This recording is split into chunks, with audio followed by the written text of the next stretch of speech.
Wait for some people to get in here, huh?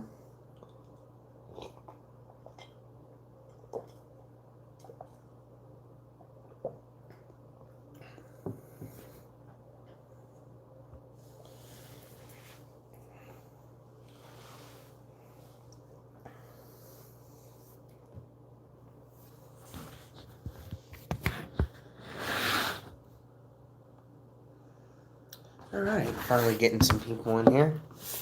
That's good. 4 people now. All right. I guess I'll introduce this. Welcome, everybody, to the Bring the Juice podcast. Today, we're going to be doing a Colts Q&A / podcast Q&A. Feel free to ask any questions, you guys, and I will try to answer them to the best of my ability. I apologize for the stream not starting at 6 like originally planned. I'll be honest, I took a nap. I took a nap right before this actually happened, and let me try and fix this, guys, so I can kind of get some more better angles here. I'm trying, but it's not doing me a lot of wonders here. Probably just gonna leave it like this, to be honest. So doing it on my phone again. Like I said, I'm sorry, guys. I'm trying to. Yes, Nathan. Yeah, started at 6 down here in Southern Indiana. Yeah. Yeah. I wanted to do 6 p.m. Eastern time, but I just fell. I apologize. Yeah, I fell asleep and didn't wake up till a little bit ago, so apologize again for that, guys, but we're going to move on with this. We're going to go ahead and try our best here to do a stream and get some of these questions answered. I hope a lot of you show up here in a little bit and are able to do that. Let's see here. Mike DN with the first one. What do you think about Jacoby Brissett and Jacob Easton? Phillip Rivers and Jacoby both started for NC State Wolfpack. Yeah, that's pretty interesting. I'm sure that they've probably had a couple conversations about that. Excuse me. So it definitely is a good conversation piece for sure. In regards to how everything else is going to go, think about Jacoby Brissett and Jacob Easton. In regards to how, everything's going to pan out, I don't know how Jacob Easton and Jacoby Brissett are going to link with that right now. Obviously, we all kind of know that Jacoby Brissett is the main backup right now. He's going to be until Jacob Easton gets more time put in. But obviously, there's more big play potential with Jacob Easton, so you never know what's going to happen there. But I do believe Jacoby Brissett is going to be the starter or the main backup right now until Jacob Easton obviously gets some more time to put some time in. All right. Anthony Gulick. Where do you see this team ceiling after seeing the schedule? I see us being 11-5 or 12-4. At worst, I see 10-6 or best 13-3. I'm not as high on that. I think Cody had 11-5, I believe. I can't remember. We did do a schedule breakdown on the podcast. Be sure to go check out that video after this live stream. And then you'll see our reactions to how that goes. But I think my projection right now is 10-6. That's been my projection for quite a while. I see us, being 10-6, maybe 11-5. I think that's about as high as I can get there. I don't see us going 12-4 or 13-3. Look, I know that there's a lot of new bodies in this, and I know that the bodies themselves are good talents, but a lot of them are still here on their first year. They're not all going to mince together really well until starting the end of the season. So there will probably be a couple games where it's not going to work. So don't be surprised if the Colts struggle a little bit on a few things for sure. So I'm thinking 10-6 because obviously you have the Browns are going to be a tough one. Green Bay is obviously going to be a tough one, but at least those are at home, so that at least gives us some kind of advantage. Whether or not we're going to be able to have fans in the stands, I don't know. This whole coronavirus thing is absolutely ridiculous. It's sad that we're having all of these sporting events and everything else continue to just not happen because of this thing, but we're not going to get into that. All right. We want Chad. Colts dog, that's funny. Nathan Wright, how much money are you willing to give Mack to split carries, realizing Taylor's lead back for the next 4 years? I wouldn't necessarily say Jonathan Taylor is the lead back.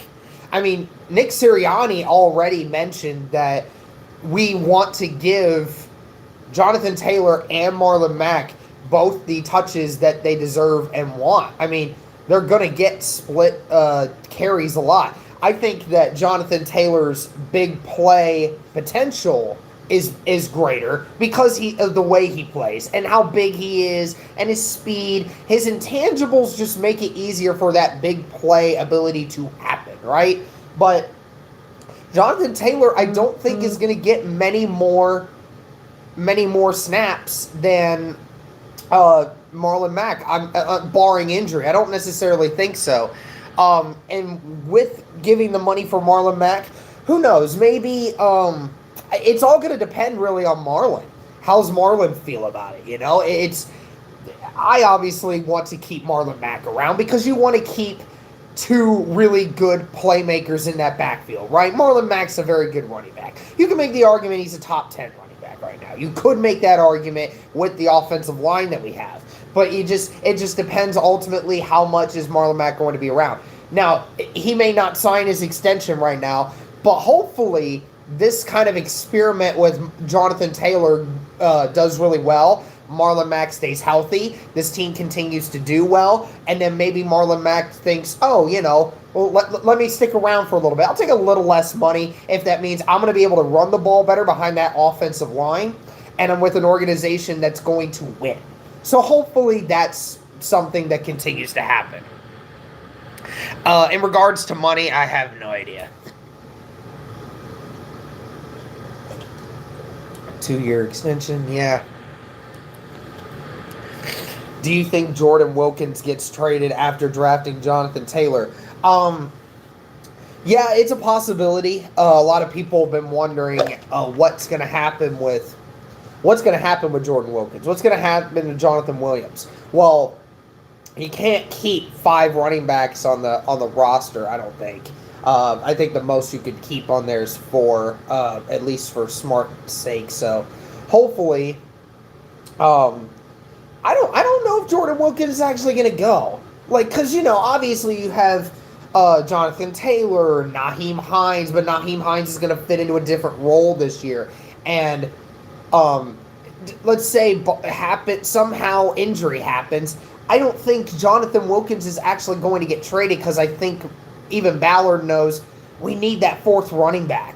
We absolutely need that 4th running back in case something weird happens with Marlon Mack and Jonathan Taylor. And those two definitely are... and Jonathan Wilkins is a great back. I don't necessarily think he's going to get traded. He could, but I doubt he will.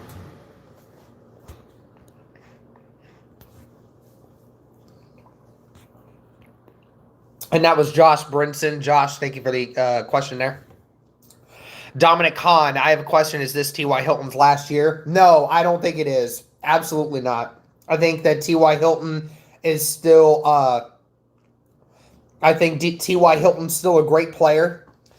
He said that I want to stay a Colt for longer. I want to play for another 2, 3, maybe 4 years.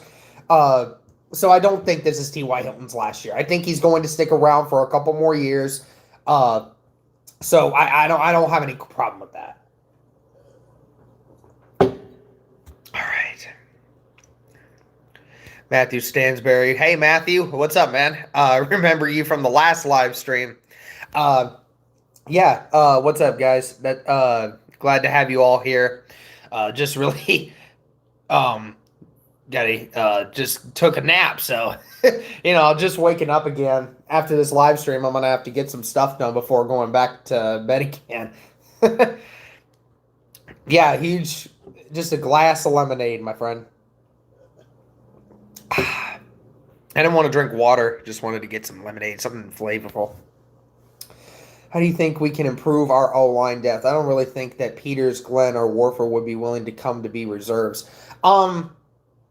Yeah, Warford and I don't really necessarily want Peters because Peters is too old for my sake. So I don't think Peters comes in and does that, but Warford could be a piece that, potentially he could take over for Mark Glowinski at that right guard spot. So obviously you're not going to replace Ryan Kelly. You're not going to replace Quentin Nelson. You're not going to replace Anthony Costanzo, but you can replace Mark Glowinski at that spot because he's still the one less depth piece that we need, right? And obviously you got Pinter. LaRaven Clark is still there on the roster. So they're still going to have to address offensive line depth. They absolutely need to, because I doubt that we're going to remain this healthy as we were last year for this offensive line. But yes, we do need to add some more bodies. Warford may come in, take the spot. He may not. It just depends on Chris Ballard's pitch to those guys,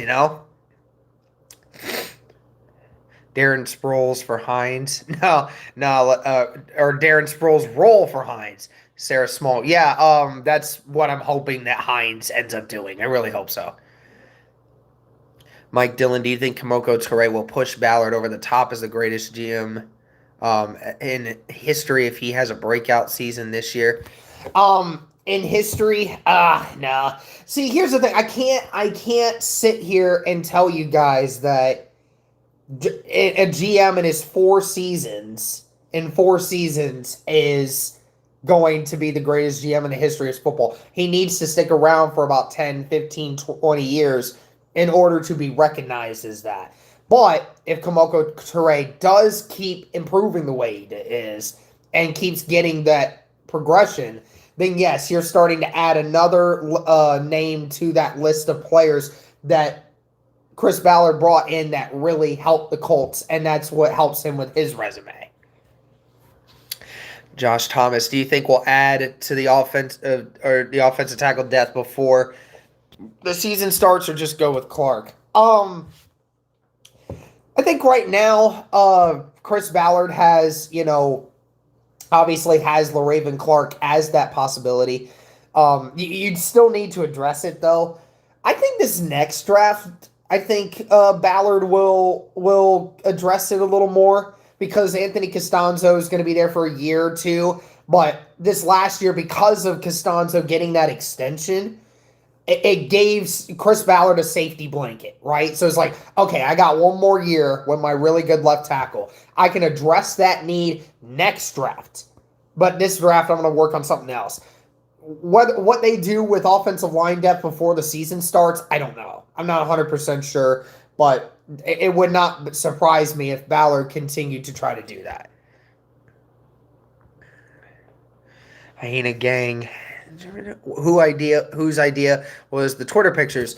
Oh, our social media guy, Cameron Wright, has been making great pictures on our Twitter and other social media outlets. Be sure you all give him a follow. Cameron's a very talented guy. Definitely has a lot of great pictures and stuff in mind. We've done a lot of great ones on Twitter. So make sure you go check those out. Leave a like on those, and obviously give Cameron a follow. He's a really cool dude, really awesome, and he does a lot of great edits.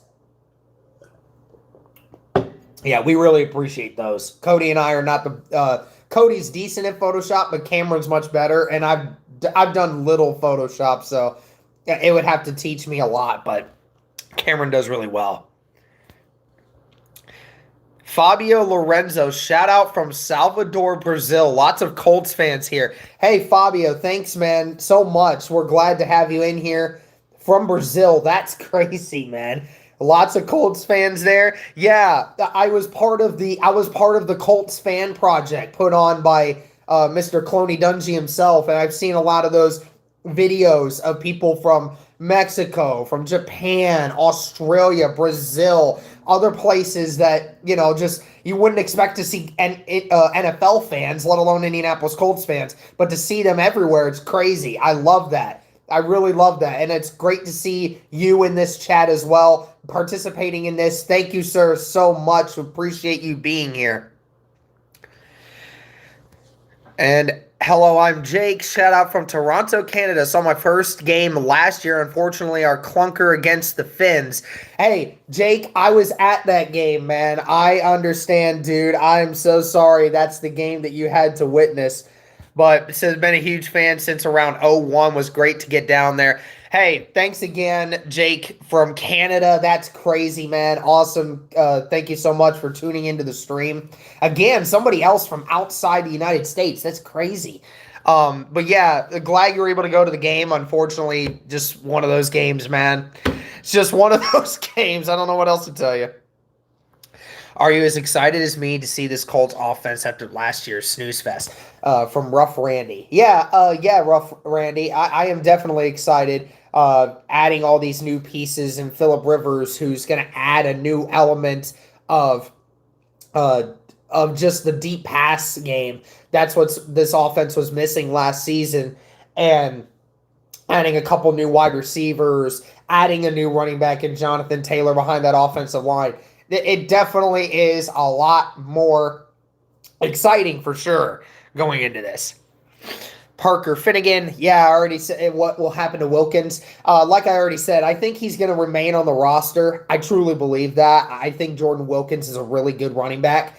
One of the only running backs, I believe, last season to average 6 yards or more per carry on a limited amount of carries last season. So I do believe he's worth keeping on the roster for sure.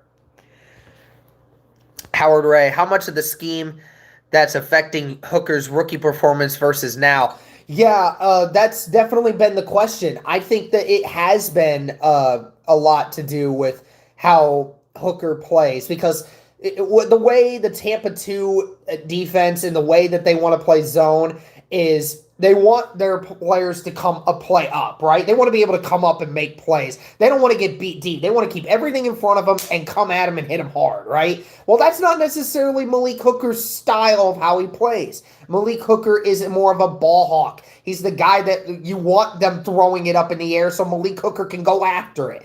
That's pretty much what it is. So, yeah, the scheme of how they're doing things on defense is probably affecting him quite a bit. How much is going to happen for later on, I don't know.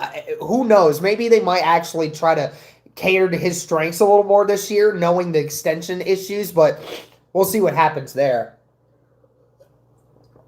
All right.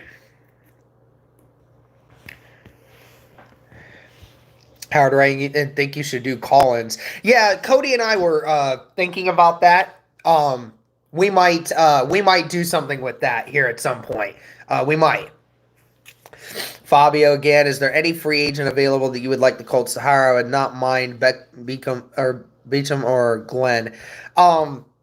Yeah, I would definitely be good with getting for another offensive line piece to help that offensive line out even more.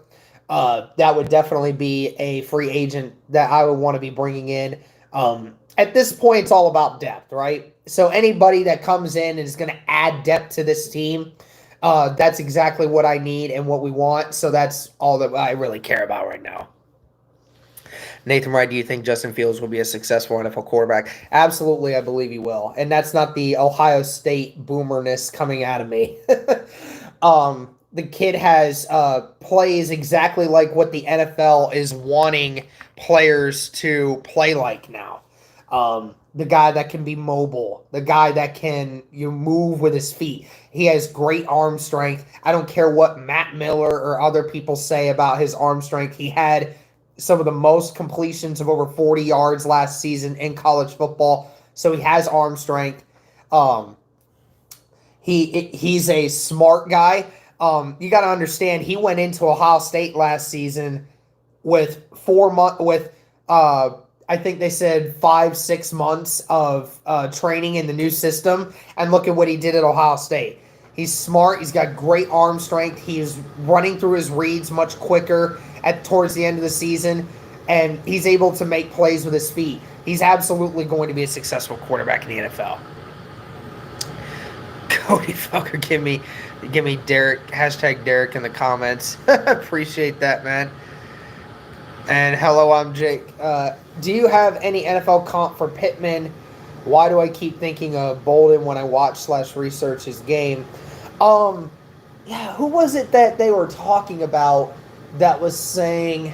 Yeah, they said that Pittman kind of reminds a lot of people of Mike Evans, just the way, in similar aspects of how they look physically and how they perform physically. The guys that are 6'4", 6'5", have great hands, can just make plays with their hands, and may not be the fastest guy on the field, but again, their hands and their size just makes it so difficult to actually stop them. So, yeah, I view it as Mike Evans potential there, because of the way of being able to go up for the ball and make plays with their hands like that. It's actually incredible. I'm super excited for Pittman in that regard.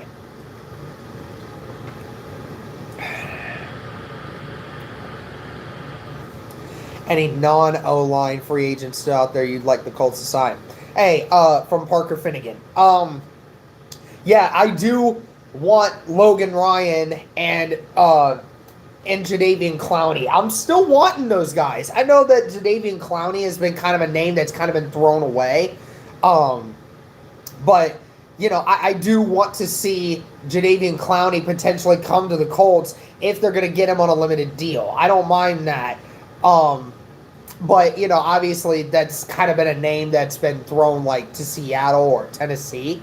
But Logan Ryan's another one because, and yes, people have been saying, oh, you know, he's going to sign with the New York Jets. He said that's complete and utter nonsense. Nobody said anything. I've never said anything to anyone. Because Logan Ryan's a really good corner, and you can never have too many good corners right now with how this team is. So you want to add that depth. Nathan Wright, Vincent Jackson is the comp. Yeah, Vincent Jackson too for Pitt. Vincent Jackson, yeah, that's definitely a good comparison as well.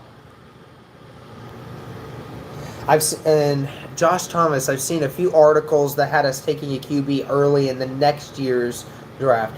What are your thoughts on that? Thanks. Hashtag Derek. Appreciate that question, Josh.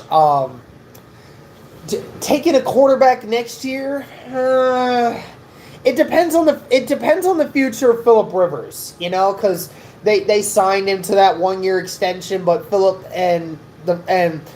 said that he wanted to play longer, right? And it all depends on how he does this year. Do they get better offensively with Phillip Rivers? And you know, it's one of those things that it just depends on how Phillip Rivers does and what the situation is. I mean, they know that they got Jacoby Brissett as the fallback plan, and you have Jacob Easton as well. So they're not in desperate need for a quarterback. For an experienced guy, that's good, yes. But, I mean, you're not going to get an experienced quarterback in the draft. So I don't necessarily think that's going to happen. I don't necessarily think so. But who knows what's going to happen with Jacob Eason and Jacoby Brissett. That's just something that we're just going to have to see later on.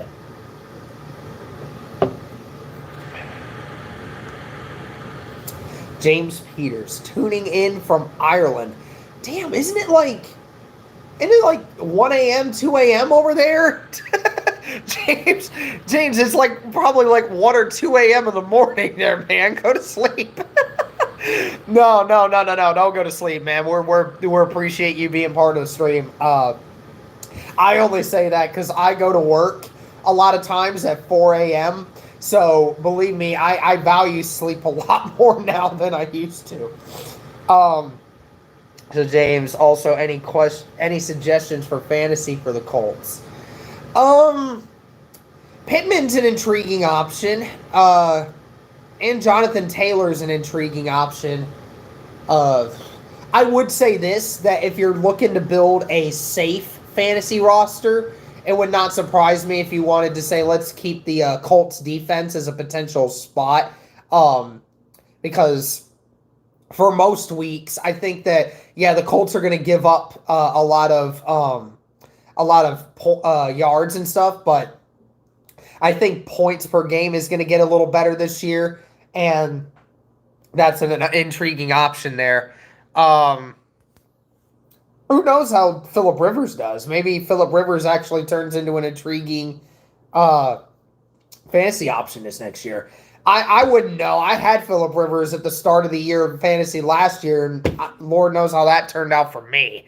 So, do you think Pittman and Taylor would be good enough touches to make them good backup pickups? Yeah, I think Pittman and Taylor could be intrigued for deep fantasy leagues. Jonathan Taylor and Pittman are definitely good options. So even a Naheem Hines is a potential for a deep league running backs to potentially add to rosters later on. Colts D for fantasy this year might be a reality. Yeah, that's what I was just saying. Yeah, that might be a possibility there.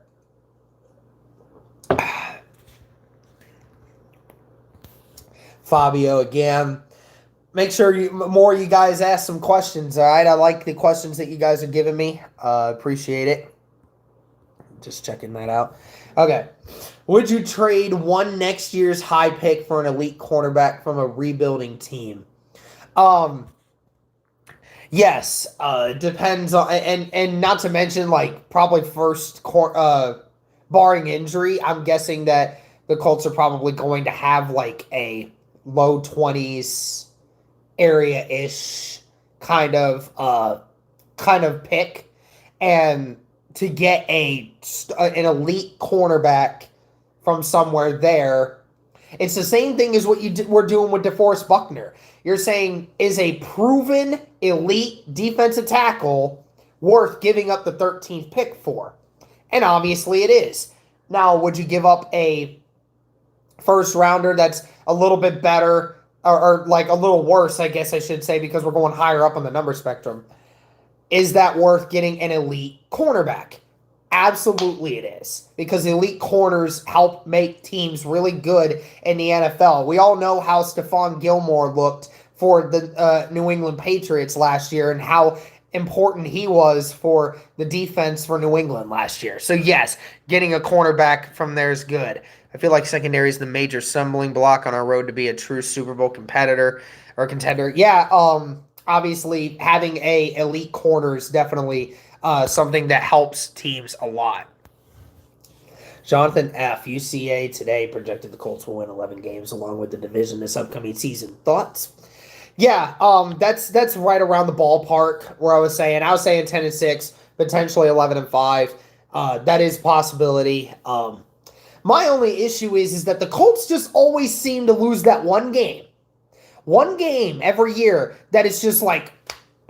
Like the Dolphins game last year. That's exactly what it is. I think that's ultimately what it is. That's the issue. And we always lose that one game.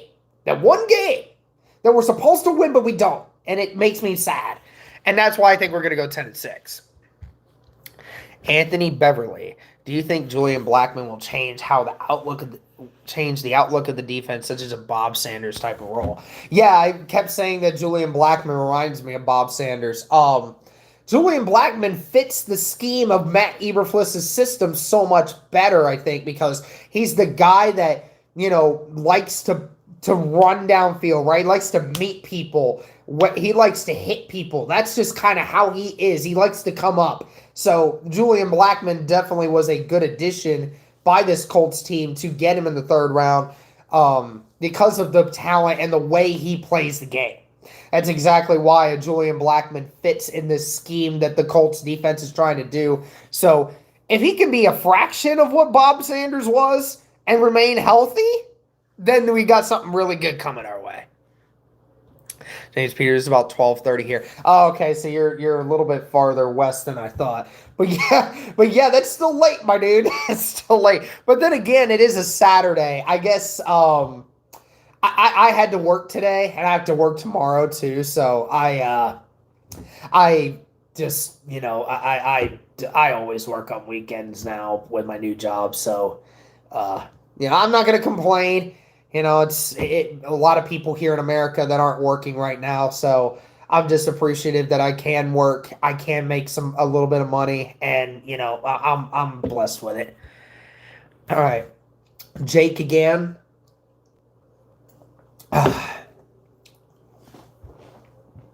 Now, Colts specific, but what's your take on the pack? Rodgers love, and Colts make me a play for Rodgers a couple years down the line. Yeah, you're right, Jake. We are casting pretty far into the future here. I've seen a lot of people make that argument, but I don't think we're going to go from one older quarterback to another older quarterback. You just can't build like that. I think Ballard's not going to do that. But in regards to the situation at hand, I didn't like it. Rest of Packers Nation didn't like it. Look, I understand that you're trying to look towards the future. I get it, because you want to try to build the future and you want a guy that you can depend on for the future, right? But the Packers went 13-3 last year. They were one game away from winning the Super Bowl, or for going to the Super Bowl. And you decide first round, we're not going to help Rodgers. We're not going to get improvements on that defense because we lost some pieces. No, we're going to draft the quarterback of the future in the first round instead of helping this team out right now. It just goes to show you the Packers have given up. They said, we're not going to try. We're not. We realized how bad we are actually as a 13-3 team, which is really odd to say because they're 13-3. But again, they're just like, it's time to move on. We realize that we're not quite as dominant as we thought we were, and we need to start looking towards the future. So I didn't like it, and the rest of Packers Nation shouldn't have liked it either. Hashtag Derek, what do you think about potentially Aaron Rodgers getting traded? I don't feel like I have to. Well, I'll explain it more because it's actually about Aaron Rodgers. But yeah, I do believe that Aaron Rodgers will eventually go somewhere, whether he gets traded or leaves. I don't know, but yeah, Aaron Rodgers is said that him finishing his career as a Packer most likely will not happen, or there's a possibility it won't happen. So I don't think he will finish his career with the Packers. So there's always the possibility he could get traded somewhere. And, if you're going to trade a quarterback somewhere else, you want to trade him to the other division so you don't have to face him. It is a possibility, but I don't think it's going to happen for Rodgers coming to the Colts. Trenton Ewing. Hashtag go Colts, hashtag go Bucks. I appreciate that one. Do you think all of our current receivers will make the roster? For example, Fountain and the last one we drafted on top of the other ones that gained a lot of experience last year.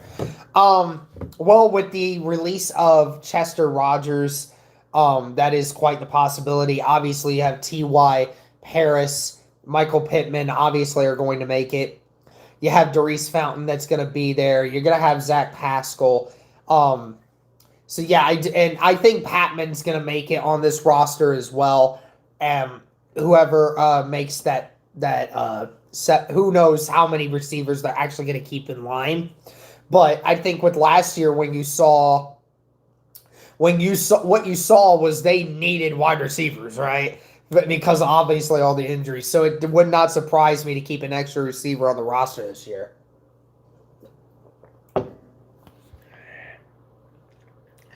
Kristen C. Easton was working out with Pittman and Pittman today. Yeah, I did see that picture. It's good to see those guys out there getting work in, doing all that. So that's definitely nice to see all three of those guys out there doing stuff. And thankfully, with these states now kind of like saying, oh, okay, we're kind of going to limit a little bit on the restrictions of what we can do stuff. It's more acceptable for people to kind of go out and in small groups start doing stuff now. So it's good. It's good that they're taking advantage of that. And obviously with the weather getting warmer now, obviously it's really nice to see people get out.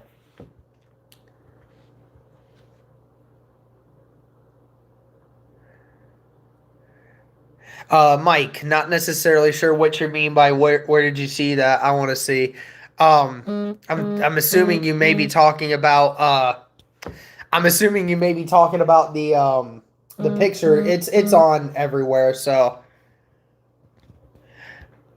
do you think Easton will make the final roster cut? Yeah. Easton, I think, is going to make the final roster cut. Yeah, because he's going to be the QB number 3. I know Chris Ballard and Frank Reich obviously are going to say that we need to pump the brakes on him, but of course that's what they're going to say because he's a 4th-round quarterback. They don't want his head bursting like a hot air balloon. So again, just seeing Easton out and working with these new guys and getting better and trying to get chemistry, that's a good thing. It means that he is taking accountability for what's going on in this organization. So, of course, I think he's going to make the final cut. Yeah, absolutely.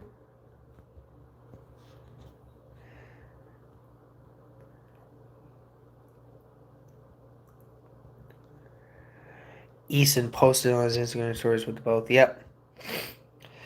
Haskell, he gained a lot of respect last year, I believe, and made great strides to establishing himself in the personnel and has a good role in this league, in my opinion. That's definitely true. I was going to say and he's still so young. That's the thing, too. People don't realize, I think they said he was 25. So people don't quite realize that the kid's still young. So it's really nice to see him step up and be that receiver in times when, not everyone is staying healthy, and he's that reliable option. So it's really nice to see.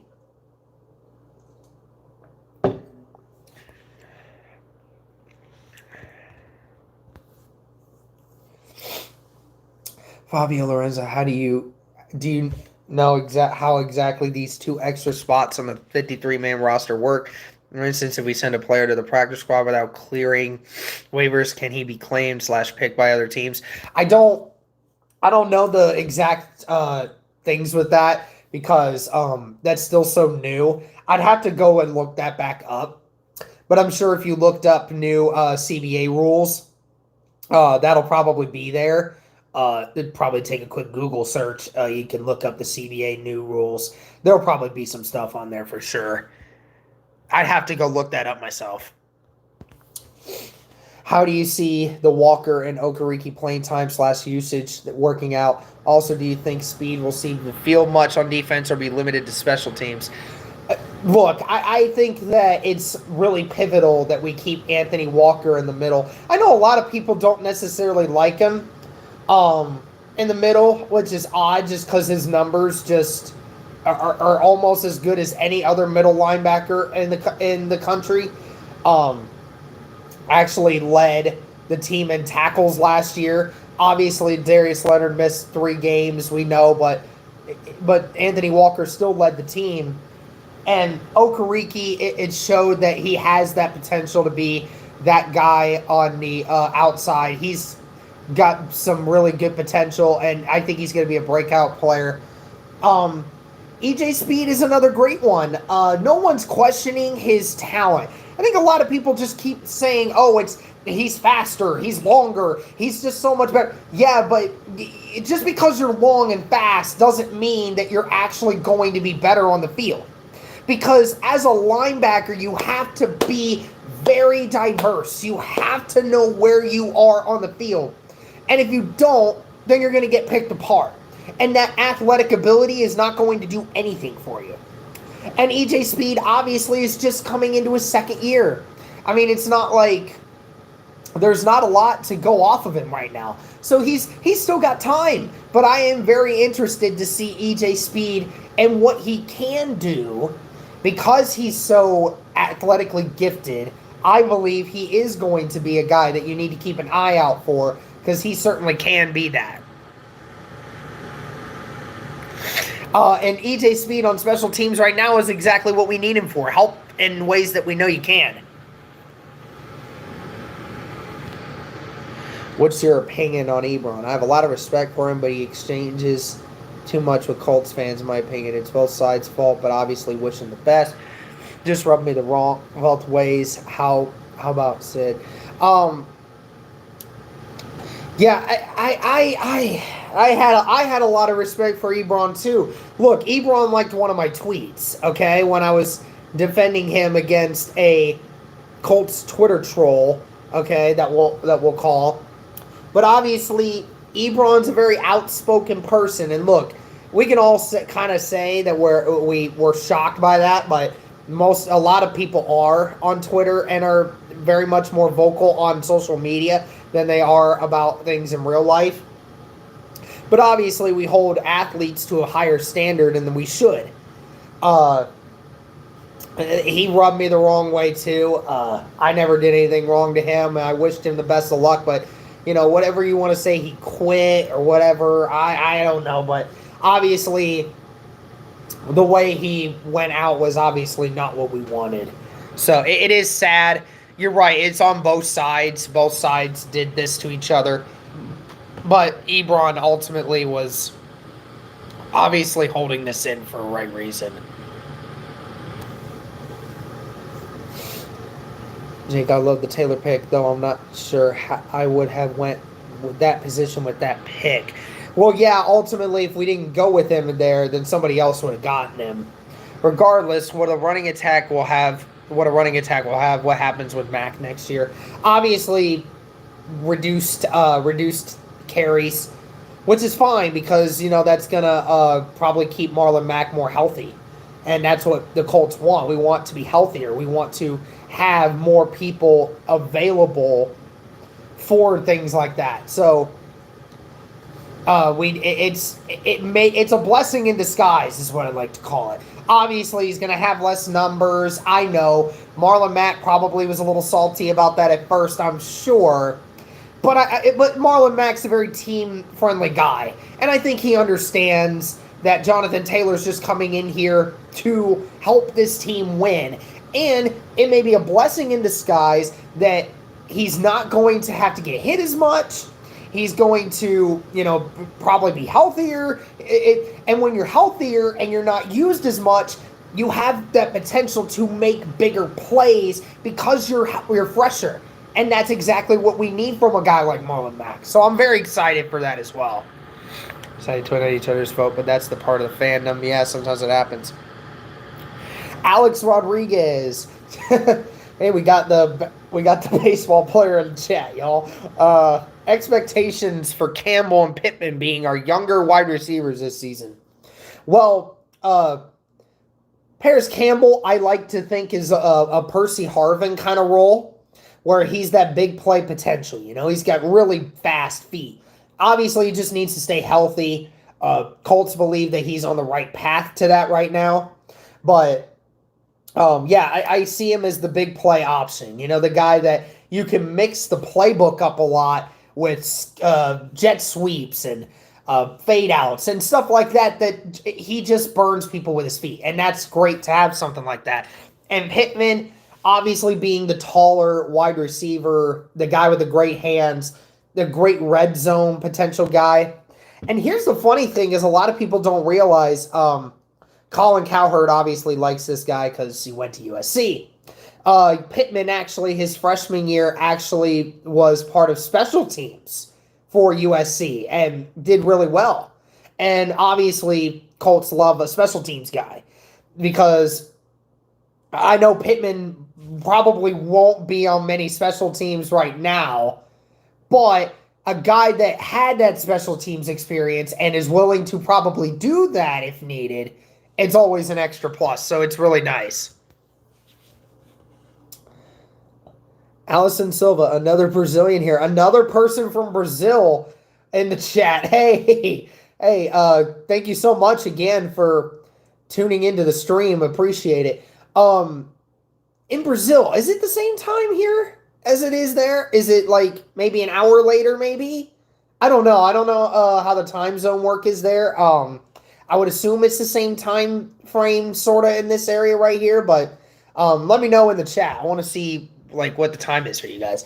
But your question, Allison Silva, do you see Xavier Rhodes going back to his better form here on the Colts?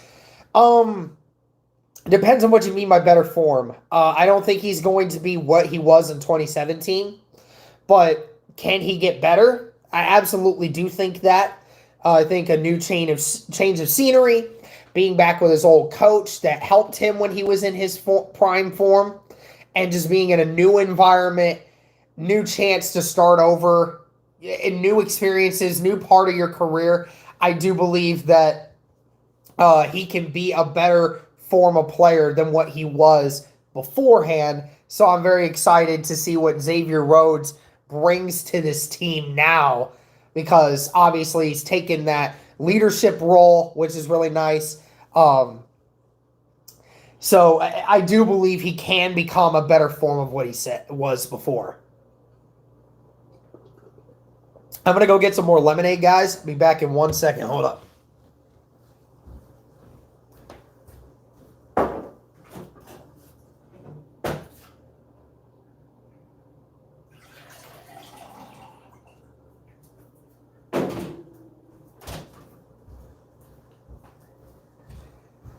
Didn't take me long. I'm back. All right, let's get back to these questions here. Anthony Beverly. Do you think Isaiah Rodgers is a diamond in the rough with a 4.29 speed and I think 11 interceptions? Also great return specialist. Yeah, Isaiah Rodgers is definitely a diamond in the rough for sure. He's a guy that, he can cover the whole field with that speed. And he is a diamond in the rough because he is a guy that you can put on special teams if you need to. Potential cornerback of the future, I think. I think a lot of people are quite honestly surprised that somebody with that athletic ability would fall that deep. But, yeah, he could potentially get something. He could potentially be that guy. And I think it'd be great it's great to have him here. And he certainly has that potential to be that guy of the future.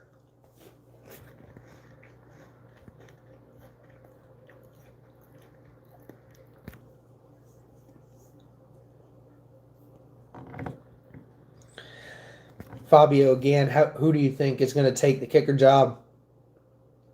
Yeah, Blankenship definitely has that potential to be that guy. I think McClellan will start off with the job right away, but there is always a possibility that something could happen, and Blankenship makes it, that sort of thing. So it's a good question because obviously Vinatieri's still in question. I don't want him around anymore for the Colts, but the Colts organization obviously still wants him. So hopefully things don't turn out that way, but we'll see what happens. Rodrigo and Rigoberto, it would be awesome together. Doesn't that just sound like a really funny name combination? That's pretty funny. Rob C, what's up, man? Go Colts. Appreciate you, man.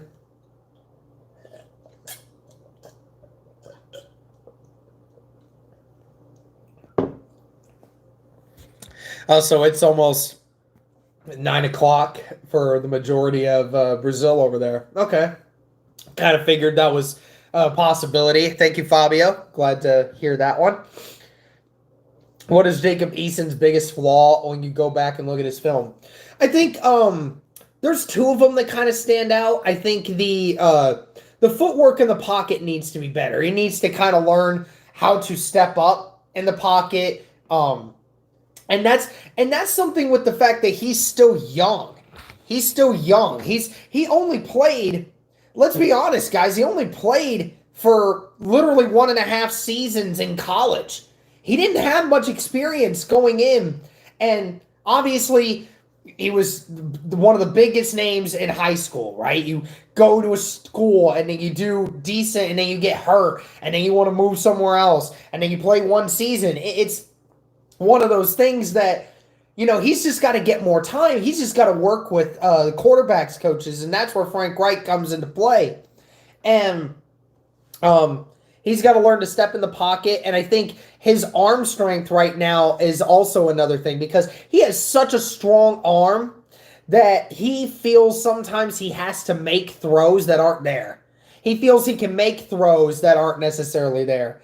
And, that's what a lot of guys that are gunslinging quarterbacks. So, again, I think working with Frank Reich is going to help him tremendously, so he's going to understand, yeah, you got a strong arm, but you're not going to be able to out-throw a lot of people in the NFL. So they're going to fix him up right away, I think. But I think his biggest issue is his footwork. He's going to have to get better at feeling the pocket and moving up in the pocket.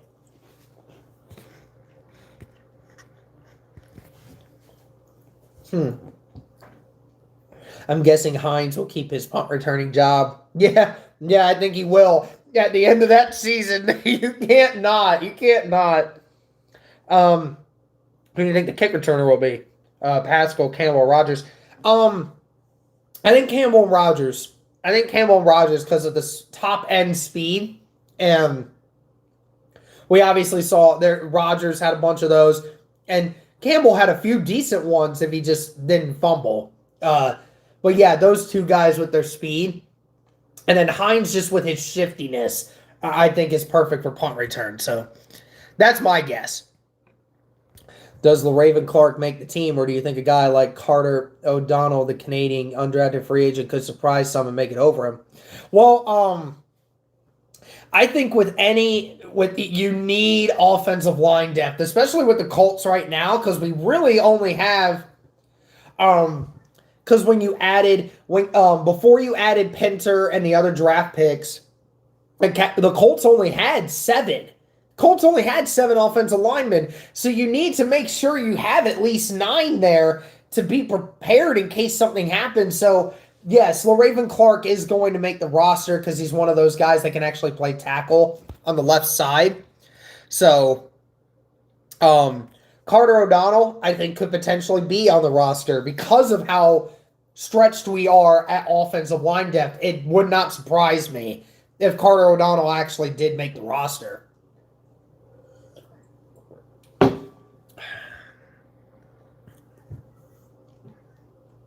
If Colts miss the playoffs this year, does Chris Ballard get the boot? From Benjamin Myers. No, not at all. If the Colts don't make the playoffs, and it's not because of injuries, if we don't have Phillip Rivers go down the first week of the season and all the receivers go down and all this stuff happening, we might have to start taking a look at the coaching staff. Not the GM, because the GM is acquiring good talent. That's not Chris Ballard's fault. It might be on the coaching staff, the medical staff, and all these other people that Chris Ballard and Jim Irsay pay to be a part of this organization, and they may not be doing their jobs right. So, and yes, I might have to point a finger at Frank Reich. Frank, if we miss the playoffs again this year, man, or don't come close, Frank, I might have to question it. It's one of those things that, again, just because you might like somebody doesn't mean you can't hold them accountable. Frank Reich is just as accountable as anybody else, as Chris Ballard is, just as much as Chris Ballard is accountable for getting talent on the field. Frank Reich is just as accountable as making sure that talent produces. So everybody's accountable, and maybe Eberflus and all the coaching staff. It's everybody, right? I mean, when you miss the playoffs, you have to look at the big picture, and obviously everybody in there is going to have to get looked at. But we'll see what happens there. I don't think we'll miss something, but we'll see.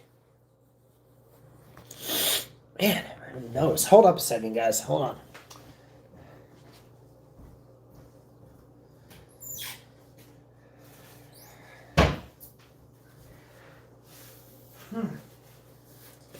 Oh, man. All right. I'm back there. Sorry, guys. My nose is just running there. I don't know what was going on with that, but that's all right. And no, I'm not sick. It's still tiring, so we're all good here. Let me turn a light on over here. I want to turn a light on. Forgot to do that originally. Make sure y'all can see my beautiful face and the pictures, obviously, up there and up there. If you are a Bucs fan, you will definitely appreciate that picture. You'll appreciate that. And obviously, y'all can appreciate that. My signed Paris Campbell one. Hopefully, of other things to come. Big fans here. Are you in Indy or Indiana in general or elsewhere? And if from elsewhere, how did you come to start a Colts channel? Oh, okay. So first channel, kind of more about myself and about the podcast. I am not from Indiana. I'm from Ohio. Currently living here in Kentucky, in the northern Kentucky area. So again, really close to Indiana. I could literally drive probably a half hour down the road going west and I'll be in Indiana. So it's not that far away. My friend Josh and I, when we went to the Colts game this last year, it took like less than 2 hours to reach Indianapolis. So I'm pretty close. So I'm actually closer now living in this area than I did in my other area back in Ohio where we were for Indianapolis. But how did you come to start a Colts channel? Well, I joined Cody. This podcast was actually started by Cody back in January of 2019. Cody made the first video for the podcast when the Texans, after the Texans game the Colts played in the playoffs when Andrew Luck was still here. And then a couple months into the off season next year, so last off season, Cody was asking people, "Is there anybody that wants to be my co-host?" And I was following Cody for a while. I always liked what he was saying about the Colts, and I said, "Yeah, I want to be on board." I was like, I always kind of wanted to do a YouTube channel. I wanted to reach out to people and show my knowledge and my passion as a fan and as a sport lover, as all that stuff, right?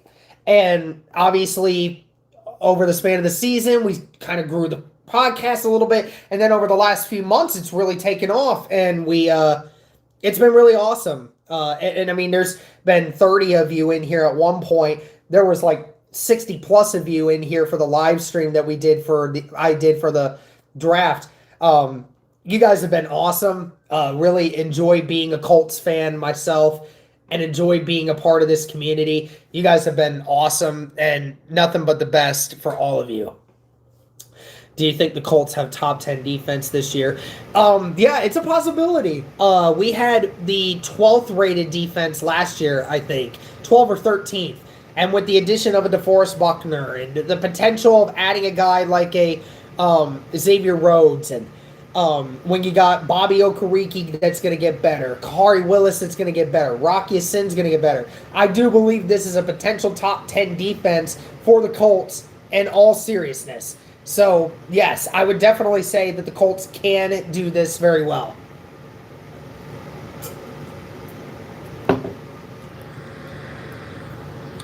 Do you think Malik will ball out? I definitely think he'll try, because he knows that, his future's on the line here with something about this. So whether that's with the Colts or whether that's with someone else, it doesn't matter. He's still going to want to ball out to show his talent and what he can actually do on the field. So that's a good question. I hope that he does. So why not the Bengals? That's a good question. A lot of people have been telling me about that. Well, here's the thing, because when I first started getting, when I was growing up, my dad was a huge fan of Peyton Manning. Go figure, right? Peyton Manning, one of the best quarterbacks ever. We just always watched Colts games when we got the chance. And I grew up just loving the Indianapolis Colts because they were really good. And the Bengals just weren't that way for me. They weren't that way for me. Now, here's the funny thing. I love Ohio State athletics. I love a lot of sports. I'm a Cincinnati Reds fan. Heck, I'm a Cleveland Indians guy, too. I kind of enjoy watching them play. I'm a homer when it comes to Ohio sports at the college level and at the baseball level. And I was a Cavs fan for the longest time when LeBron was there. But I just was never like that with the Colts. So I always wanted to just be a Colts fan. That's just always it. What are your thoughts on Mr. Chris Ballard from Jonathan F? I strongly believe he is a top 3 general manager in the NFL. However, many Colts fans criticize him on Twitter alone, and it is unjustified. Your opinion? Yes, I actually believe he is he's a top 3 as well. I could argue he's the best right now. And a lot of people in the national media will agree with that. Of course, when you're great, you're gonna get people you get the critics out there, right? You get the trolls, you get the critics that don't understand what they're talking about.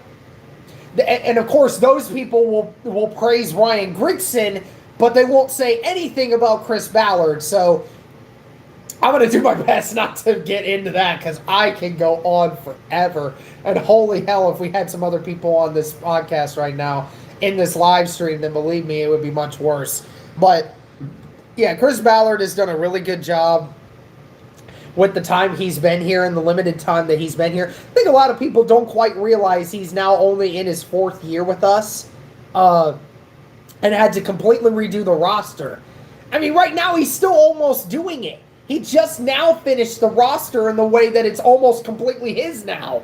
Almost. So let's give him a little bit more time here, but I do like the direction that Chris Ballard is putting us in.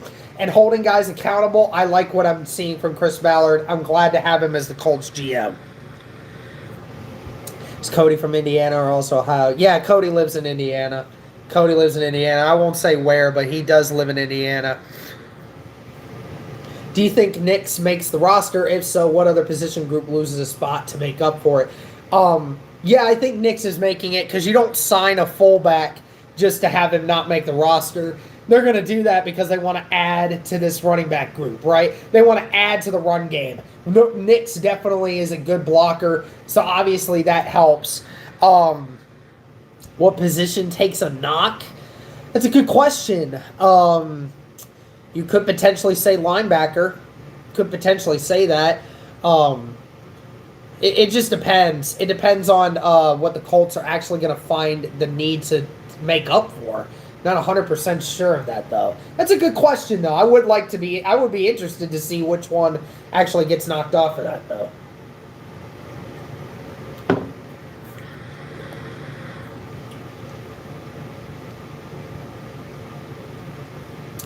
Like you guys better than the Colts or guys who have never even been to Indiana and live in New Jersey. Well, I wouldn't necessarily say they've never been to Indiana. I mean, they've certainly been to Indiana before, but yeah, I mean, it's whatever. We've had our issues with them every now and again, but you know, it's cool. Appreciate the support of you guys there. We're glad that you guys still support the channel. Obviously, we're just trying to be out here, you know, providing our insight and providing debate points for Colts topics, right? Especially during this off season with quarantine and everything going on. It's obviously important to have things like that. Make sure to keep the questions coming, guys. Really appreciate this. I might stop the stream here in a little bit, but yeah, let's keep it going here while we got it. Do you predict that Jacob will do well with the quarterbacks becoming more mobile like Lamar? I mean, just because the NFL is trying to go into a new situation like this doesn't mean that that has to be the new norm. It's not necessarily the new norm. But Jacob Easton's not necessarily a guy that's not mobile. He can move. I mean, it's not like he's nothing like Lamar Jackson, don't get me wrong. He ain't nothing like Lamar Jackson. But he has the mobility to be able to move, and I do believe that he can be a guy that he'll learn from that. But again, staying in the pocket is ultimately what wins a lot of games. I mean, Lamar Jackson can do whatever he wants with his yards running, but if he can't learn to pass effectively, then what are you going to do? How are you going to go? How far are you going to get? And of course, their wide receiver core was a little iffy, but the last 2 seasons, Lamar Jackson still ain't won a playoff game. He's still relying so much on that run game. And obviously, guys like Patrick Mahomes who can run, Patrick Mahomes is just the greatest combination of both right now. And Kyler Murray's a very good one. Kyler Murray definitely deserved Rookie of the Year last year. And I think that it is going to be a good question about whether or not what the future holds for him, because he's definitely a good player. I was surprised by him. Do you see Buckner taking over games like Aaron Donald? It's kind of funny that we talk about that because Buckner and Aaron Donald are 2 completely different players, especially when you look at them physically. Buckner is a few pounds heavier and about 7 or 8 inches taller, which is quite amazing to think about. He's over half a foot taller, and Aaron Donald does that. I don't know. That's hard. You can't put somebody on the same level as Aaron Donald right now. Aaron Donald's just so amazing with his get-off speed, and his hands are just unbelievable for somebody that's that big. So, no, not taking over games like Aaron Donald, but adding another element to that middle inside rush. Yes, he totally does that. And you could definitely see a potential for around 10 sacks, which again is really good for somebody in the middle of the defensive line.